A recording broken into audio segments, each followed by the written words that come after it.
Bonjour à tous, on se retrouve pour une nouvelle petite série estivale vous aimez la géologie, vous aimez les minéraux, clairement cette série elle est faite pour vous. Aujourd'hui on va parler de Ruri Rocks avec le premier épisode qui suit du coup les aventures d'une jeune fille qui s'appelle Ruri du coup, qui à la base voulait s'acheter un petit collier fait de quartz dans un magasin classique. Sauf que malheureusement, elle a pas assez d'argent, donc elle essaye un petit peu de demander à sa mère de lui faire une petite avance sur son argent de poche. Sa mère refuse. Et en fait, elle va lui parler du fait que son grand-père avait ramené du coup des petits trucs en quartz, mais que elle, comme ça l'intéressait pas, bah, elle a tout jeté depuis un moment. Et du coup, Ruri va lui demander si son grand-père les a trouvés dans une zone où apparemment elles vont souvent faire de la randonnée ensemble. Sa mère lui confirme. Et du coup, Ruri prend son petit pactage, décide d'aller là-bas en pleine montagne. Donc elle a dû prendre le bus pour y aller. Et bah, elle va commencer un petit peu à chercher. Alors, il y a des ours apparemment qui traînent dans la forêt. Donc du coup, elle dit, bon, je vais rester là le long du chemin à 2 centimètres de la route, au moins comme ça. Très bien. Sauf que bah, malheureusement, elle ne trouve que des cailloux, que des cailloux, que des cailloux. Et a priori, comme elle s'y connaît pas vraiment beaucoup là-dedans, elle risque pas forcément de se trouver grand-chose. Et c'est là qu'arrive du coup notre deuxième personnage principal, qui s'appelle Nagi, qui est donc une femme qui du coup étudie un petit peu tout ce qui est minéral, tout ce qui est géologique, et qui du coup qui va lui dire bah écoute, des quartz, on peut en trouver là-bas un petit peu si jamais ça t'intéresse. Et du coup Riri lui demande de l'accompagner jusqu'ici. Et en fait, du coup, bah, elles vont faire un petit chemin pour arriver jusque là-bas, sauf que bah, Nagui, elle n'a pas vraiment l'habitude de se déplacer dans la montagne, elle n'a pas vraiment les chaussures adaptées non plus, soyons très clairs. Moi, qui me suis fait embarquer pendant toute mon enfance dans des randonnées dans la montagne, autant vous dire que oui, il vaut mieux avoir des chaussures, des chaussures faites pour, parce que sinon c'est une galère. Et même comme ça, si on n'a pas l'habitude, on, on souffre très très fort. Donc voilà, donc Ruri va assez rapidement glisser sur des roches avec de la mousse. Donc elle va se persuader qu'elles sont perdues parce que ça prend vraiment trop de temps. Mais du coup, Nagui va lui expliquer que bah, les pierres noires qui sont au sol, c'est du basalte, que les pierres blanches qui font un petit peu des falaises ou autres, bah, c'est du granit. Donc en fait, non, non, elles sont pas perdues, t'inquiète pas, tout va bien, on va trouver du quartz. Du coup, elles finissent par trouver une petite clairière où il y a des petits morceaux de quartz par-ci par-là. Donc Ruri, elle est super contente. Et en fait, elle a envie de tous les ramener dans sa petite besace. Sauf que malheureusement, bah, comme elles doivent refaire le chemin à pied dans l'autre côté, faut quand même qu'elles choisissent bien tout ce qu'il faut.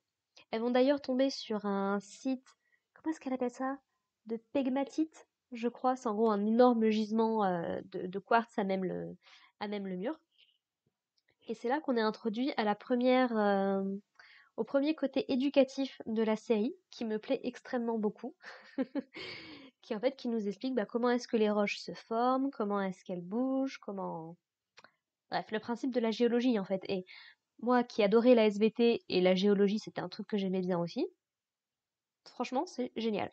Donc on t'explique que bah voilà, le magma remonte depuis le centre de la Terre jusqu'un peu plus haut.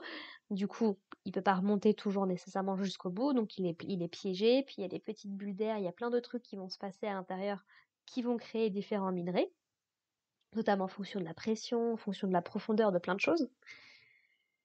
Et puis on va découvrir également que bah, les roches, effectivement, ça bouge. Alors c'est peut-être quelque chose que les gens qui n'ont pas l'habitude ont du mal à comprendre, mais oui, les roches, la terre bouge. C'est juste que ça bouge euh, à des échelles de temps que nous on peut pas vraiment voir. Et encore, j'ai vu un petit reportage là il y a pas très longtemps qui parlait un petit peu du niveau de la mer, des montagnes et autres. Et apparemment, en Suède ou en Finlande, quelque chose comme ça, il y a la Terre qui s'élève de 1 centimètre à peu près tous les ans, ce qui paraît pas beaucoup, mais ce qui fait que, bah, mine de rien, en 100 ans, t'as pris 1 mètre, quoi, à minima. Donc tu peux vraiment voir. Enfin, bref, faut aimer la géologie, faut aimer ce genre de choses. Mais ouais, non, c'est vraiment fascinant. On rappelle aussi que le Japon est au milieu, enfin, en tout cas, est à l'intersection de pas mal de plaques tectoniques, qui explique en fait notamment qu'au Japon, il y a énormément de séismes et qui s'y sont préparés. Parce que quand il y a plusieurs plaques qui sont proches l'une de l'autre, en fait, elles bougent. Nous, on le sent pas forcément, mais elles bougent. Et en fait, c'est ça qui crée des séismes. C'est ça qui crée des tremblements de terre.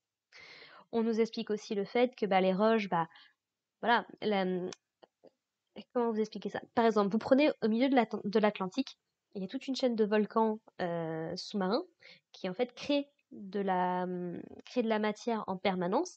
Et en fait, ça fait que les plaques, entre la plaque d'Amérique et la plaque d'Europe, bah, elles s'écartent petit à petit. L'océan Atlantique devient de plus en plus grand, concrètement. Et par contre, ce qui s'est passé par exemple dans les Pyrénées, donc c'est-à-dire entre la France et l'Espagne, il y a deux plaques qui se sont percutées, et c'est ça qui a créé des montagnes, globalement. Là où par exemple dans le Massif central, on est plus sur des mouvements volcaniques. Donc c'est du magma vraiment qui a créé tous ces trucs-là. Et il y a un dernier phénomène qu'on mentionne un petit peu dans cet épisode, c'est la subduction. C'est-à-dire par exemple, je sais plus de quel côté de l'Amérique du Sud, je sais plus si c'est côté ça doit être. Ah, je sais plus si c'est côté Pacifique ou si c'est côté Atlantique. J'ai un énorme doute. Mais en gros, qu'il y a une des deux plaques qui est en train de passer sous l'autre, en fait. C'est pour ça que au niveau de l'Amérique du Sud, d'un des deux côtés, il y a une énorme fosse en fait marine, puisqu'en fait les plaques sont en train de, une des plaques est en train de passer sous. Enfin bref, c'est fascinant. Si vous aimez ce genre de choses, la géologie, c'est fascinant. Savoir comment ça marche. Bref. Donc du coup, voilà, Nagui explique un petit peu tout ça à Ruri, qui lui demande du coup bah, d'être son professeur, notamment. Et la deuxième partie de l'épisode se consacre sur la recherche de grenats, donc des petites pierres rouges. Donc du coup, voilà, à la base, elles veulent aller un petit peu en montagne chercher tout ça, sauf qu'elles vont tomber sur un panneau qui dit bah, interdit de ramasser des minéraux. Et là où Ruri bah, elle se dit, il y a personne qui nous regarde, let's go.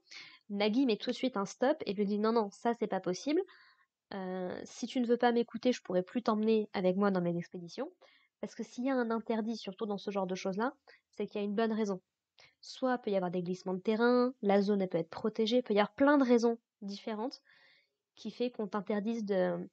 Quand on vous dit par exemple de ne pas ramasser des pierres, ramasser des plantes ou ce genre de choses, c'est qu'il y a une raison. Alors je sais c'est dommage, on peut pas emporter des petits souvenirs et tout, mais il faut respecter la nature aussi, c'est comme ça. Voilà. Et franchement, je suis très agréablement surprise que la série parle de ce genre de sujet. Franchement, c'est un point positif en plus, très appréciable. Et donc du coup, bah, elle va lui expliquer un petit peu que bah voilà, les roches, elles peuvent tomber, donc elles peuvent se retrouver dans les rivières. Et en fonction du courant et de la densité de certaines pierres, parce que par exemple le grenat ayant une densité plus élevée, a tendance à se retrouver dans le fond. Et donc du coup, voilà, elles vont commencer avec un petit ami du coup à essayer de trouver un peu comme les chercheurs d'or quoi à l'époque.